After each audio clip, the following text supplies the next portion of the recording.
जय हिंद दोस्तों, स्वागत है आपका हमारे YouTube चैनल में। जैसा कि हमने पिछले वीडियो लेक्चर में हिंद चीन में राष्ट्रवादी आंदोलन को शुरू किया था, जिसमें हमने अमेरिका के षड्यंत्र के बारे में समझा था और अमेरिकी हस्तक्षेप के बारे में समझा था कि कंबोडिया के संकट में अमेरिका ने अपना हस्तक्षेप कैसे किया। आज के वीडियो लेक्चर में हम उसी चरण को आगे बढ़ा के कंबोडिया के संकट को पढ़ेंगे कि किस प्रकार वो कंबोडिया का संकट उभरा था।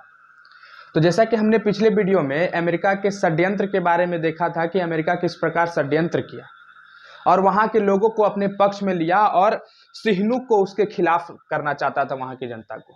और सिहनुक के खिलाफ जब जनता को करता तो सिहनुक को क्या चाहता था कि सिहनुक को हम पदच्युति कर दें, मतलब पद से हटा दें, पद से खत्म कर दें उसको। तो ठीक उसी प्रकार अमेरिका का षड्यंत्र 1970 में होता है और दक्षिण पंथियों ने वियतनाम के दूतावास के समग्र उग्र प्रदर्शन करना शुरू कर देता है। और वियतनाम का जो दूतावास था, मतलब कहाँ पर बैठा हुआ था, कंबोडिया में वियतनाम का दूतावास बैठा हुआ था और उसके सामने उग्र प्रदर्शन करने लगा कौन? अमेरिका षड्यंत्र के कारण वहां के दक्षिण पंथी के लोग। अब दक्षिण पंथी था कौन? दक्षिण के समर्थन में कौन था? तो अमेरिका था। दक्षिण पंथी जो पार्ट बटा हुआ था अमेरिका का पार्ट था और अमेरिका के लोग ही वहां पर जाके उसका समग्र उग्र प्रदर्शन करने लगे। और सिहनुक को वियतनाम के प्रति कठोर रुख लेना पड़ा था कि अब वियतनाम जब प्रदर्शन कर रहा है मेरे खिलाफ, तो कहीं ना कहीं मेरे मन में यह भावना आएगा कि हम उसको दबाने का प्रयास करें और मेरे मन में एक विचित्र टाइप की भावना आएगी कि हम कहीं ना कहीं उसको मारें। ठीक वही भावना सिहनुक के मन में आती है और सिहनुक जो है वियतनाम के प्रति कठोर रुख को मोड़ लेता है। और 18 मार्च 1970 में इसी कठोर रुख के कारण 18 मार्च 1970 को कंबोडिया राष्ट्रीय संसद ने नरोत्तम सिहनुक को सबके समक्ष बुलाकर और सभी के सहमति से सिहनुक को हटा देता है पद से और जनरल लोन नोन के नेतृत्व में सरकार की गठन करती है, जिसमें जनरल लोन को समर्थन कौन करता है? अमेरिका का समर्थन प्राप्त। कहीं ना कहीं अब अमेरिका अपनी सत्ता को कायम रखने के लिए हस्तक्षेप किसमें करता है? कंबोडिया में। और इस प्रकार से अपने एंट्री मारकर अब अपना पूरे जो कैरेक्टर है उसको यहाँ पर वो शो करेगा। सिहनुक ने पेकिंग में निर्वासित सरकार का गठन करता, वह सिहनुक जो हार चुका था, वह सिहनुक जिसको हटा दिया गया था। अब सिहनुक क्या चाहता था कि कहीं ना कहीं हम फिर से अपना एंट्री मारें और जनरल लोन को हटाएं, हम अमेरिका को गलत साबित करें और पेकिंग में जो है अपना सरकार जो अपना हटा दिया गया था सरकार को, उस सरकार को गठन करता है और जनरल लोन नोल की सरकार को अवैध घोषित करने में लग जाता है। और अप्रैल 1970 का समय आता है और सिहनुक जो है नई सरकार का विरोध शुरू कर देता है। और जब विरोध शुरू करता है तो उसके खिलाफ एक युद्ध को छेड़ देता है, जिसमें उत्तरी वियतनाम और वियतांग सैनिक जो उसका समर्थन करता है। अब उत्तरी वियतनाम उसका समर्थन क्यों करता है? उत्तरी वियतनाम इसलिए उसका समर्थन करता है क्योंकि उत्तरी वियतनाम और दक्षिणी वियतनाम, जब वियतनाम बटा था तो उत्तरी वियतनाम में सिर्फ वियतनाम के ही लोग थे और दक्षिण वियतनाम में अमेरिका के लोग थे। तो उत्तरी वियतनाम को समर्थन करना लाजमी था और वियतांग सैनिक भी उसका समर्थन करने के लिए आगे आते हैं। जब वियतनाम सैनिक और वियतांग भी के सैनिक, वियतनाम के लोग और वियतांग के सैनिक जब इसका समर्थन करना शुरू कर देते हैं तो सिहनुक का सेना जो है विजय प्राप्त करना शुरू कर देता है और राजधानी नाम पेना पर आगे बढ़ जाता है। अब नाम पेना किसका राजधानी था? सबसे पहली बात तो ये आनी चाहिए। तो कंबोडिया का जो राजधानी था वो नाम पेना था और नाम पेना पर अपना विजय शक्ति को आगे बढ़ाते बढ़ाते अब वो धीरे धीरे सिहनुक जो है आगे बढ़ जाता है। कहां पर? अपने राजधानी की ओर आगे बढ़ जाता है। अब राजधानी पर अगर पकड़ आ जाएगा किसी भी राष्ट्र का, अगर राजधानी पर पकड़ आ जाएगा तो पूरा राष्ट्र उसका हो जाएगा। तो कहीं ना कहीं अमेरिका इस चीज से डरता रहा और डरते डरते वो हस्तक्षेप फिर से कर देता है किसमें? कंबोडिया के संकट में। कंबोडिया में जिस प्रकार सिहनुक अपनी सेना का विजय करते करते आगे बढ़ रहा था, उसी का विस्तार को रोकने के लिए अमेरिका हस्तक्षेप को प्रारंभ कर देता है। अमेरिका अपने हस्तक्षेप को फिर से लाता है और दक्षिणी वियतनाम के सैनिक के साथ आता है। अब दक्षिणी वियतनाम तो शुरू से अमेरिका के साथ ही था, इसलिए वो कहां पर आता है? कंबोडिया में आता है और व्यापक संघर्ष फिर से शुरू हो जाता है। फिर से एक प्रकार का युद्ध छिड़ जाता है। किसके किसके बीच में?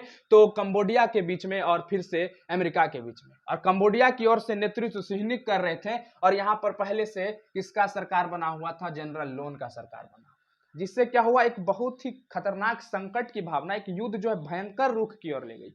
सरकार किसी और का, जीत कोई और रहा था और हस्तक्षेप कोई और कर रहा था, जिसमें यहां तक कि अमेरिका जब हस्तक्षेप करता है तो अमेरिका के राष्ट्रपति जो थे अमेरिका के राष्ट्रपति ने भी इसका नीति जो था वहां के अमेरिका इसका विरोध किए थे। मतलब कि जब राष्ट्रपति इस नीति को लागू करता है कि अब हस्तक्षेप की नीति को लाता है, अब हस्तक्षेप की जो नीति था वहां के अमेरिकी भी इस नीति का विरोध कर रहे थे, जिसके कारण वहां के राष्ट्रपति को इस सेना को वापस लेना पड़ा था। और कौन सेना? जो अमेरिका हस्तक्षेप दक्षिणी वियतनाम के सैनिक, जिसमें कंबोडिया के खिलाफ, जो सिहनुक के खिलाफ आगे आ रहे थे, उसको वापस लेने की घोषणा कर देते हैं। लेकिन दक्षिणी वियतनामी जो सैनिक थे, इनकी बात को ना मानते हुए वही अडिग रहने के लिए प्रयास करते लगे और दक्षिणी वियतनाम जो है सैनिक जो है मना कर दिए और वहां रहने की घोषणा कर देते हैं कि हम यहीं रहेंगे, हम यहां से कहीं नहीं जाएंगे।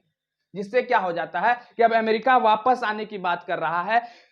सिहनुक जो है फिर से लड़ाई करने के लिए तैयार है। जनरल लोन की सरकार उसके ऊपर तीन के खड़ा हुआ है और यहाँ की सरकार जो दक्षिणी वियतनाम वहां के शुरू से मना कर दिया कि हम यहां से जाएंगे ही नहीं। तो इससे क्या होगा कि समस्या जो है और जटिल हो जाता है।